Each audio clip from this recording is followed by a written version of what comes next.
Hi guys! Ituturo ko sa inyo kung paano mag-multiply ng fraction.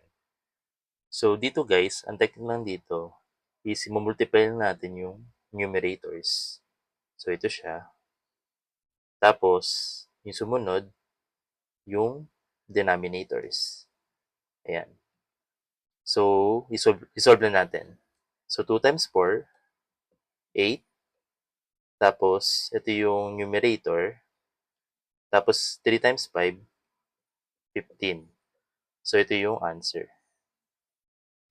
So, itong fraction na 'to hindi na kailangan i-reduce. Bakit? Kasi wala siyang GCF or greatest common factor. Okay, next, number 2. So dito, 1 times 4 is equals 4.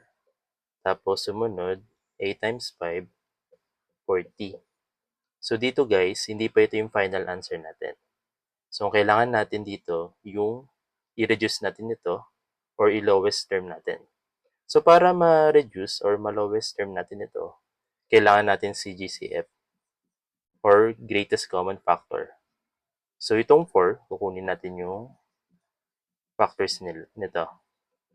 Factors of 4, 1, 2, 4. Tapos sumunod si 40. Factors of 40.